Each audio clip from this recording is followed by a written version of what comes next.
Yang dukung Anies pinter, yang pilih Anies tuh pinter. Orang pinter selalu pilih Anies. Sorry to say guys, menurut gue ya, kalau lo memang pinter, lo gak mungkin bakal mau ngaku lo pinter. Orang bener-bener pinter akan humble karena mereka sadar kalau mereka tuh masih harus belajar. Gak ada orang yang pinter dan ngaku mereka tuh pinter. Itu jijik, itu bodoh, itu narsis, itu aslinya tolol. Aku pernah ketemu sama orang yang bener-bener pinter di bidang bisnis, tapi gak pernah sekalipun mereka tuh ngaku diri mereka sendiri tuh pinter. Karena itu mereka bilang, gua tuh masih harus belajar, wes. Orang pintar tuh humble banget. Tapi kalau orang yang sosok, orang pintar, gua akan nyoba pilih Anies. Biasanya itu kebalikannya. Nah, buat Anda yang mendukung capres nomor 1 dan nomor 3, gua akan dengan senang hati mendengarkan pendapat kalian juga. Apa alasan kalian pilih capres nomor 1 dan nomor 3? Aku dengan senang hati ingin mengerti kalian juga. Makanya aku juga berharap kalian bisa komentar alasan kalian nih, kenapa pilih Pak Anies. Dan nanti kalau udah banyak komentarnya, gua akan dengan senang hati baca juga. Karena ya, aku ingin menjadi contoh yang fair gitu lah ya, daripada kayak kita gue pilih nomor 1, gak mau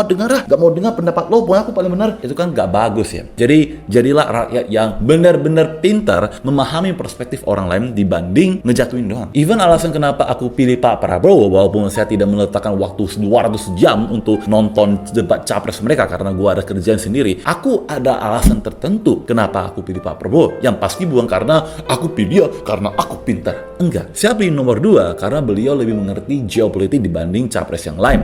Karena beliau udah terbukti orang yang sangat ikhlas untuk negara dan sportif sekali. Dia kalah sama Jokowi 2 kali coy, tapi masih bisa bersahabat dan mau kerja under Jokowi walaupun beda partai. Dan ingat gak sih, masa capres debat sama Jokowi itu gak ada tuh yang sengaja jatuhin, tetap untuk kepentingan negara gitu loh. Beda banget lah sama capres tahun ini. Dari satu udah bener-bener kelihatan mana orang yang bener-bener ikhlas untuk negara sama orang yang ngejatuhin, sibuk-sibuk ngejatuhin karena diri sendiri gak ada value. Dari pengalaman gue ya, biasanya kalau orang ngesibuk ngejatuhin orang lain, itu karena cenderung diri sendiri tuh juga gak ada isinya guys. Justru kalau lo memang ada kepentingan untuk negara, lo gak bakal ada waktu mau ngejatuhin orang lain. Lo akan lebih fokus ke apa aja sih yang bisa gue tawarkan untuk bikin negara ini makin maju. Tentu saja, Pak Prabowo ini bukanlah orang yang sempurna. Food estate yang dijalankan tuh penuh dengan masalah, yang pastinya perlu cobaan lagi. Tujuannya bagus, cuma perlu dikontrol lagi. Apalagi kasus HAM yang itu pun sudah jauh lewat sekali. Tapi gimana pun juga, saya lebih prefer memilih orang yang sudah terbukti kerja untuk negara. Walaupun saya tahu pasti ada kepentingan pribadi, pasti namanya juga manusia. Dan saya juga lebih memilih orang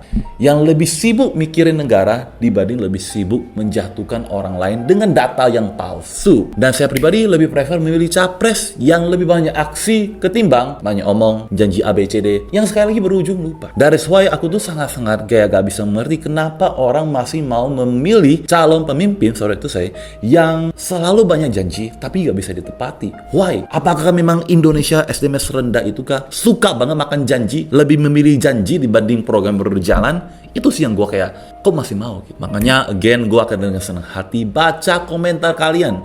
Apa sih alasan kalian pilih capres yang lain? But anyway, gue yakin tujuan kita itu sama. Kita mau Indonesia tuh makmur, sejahtera, lebih maju pastinya. Karena otomatis itu akan menguntungkan semua masyarakat yang tinggal di Indonesia. Mau dan dampak besar atau dampaknya kecil.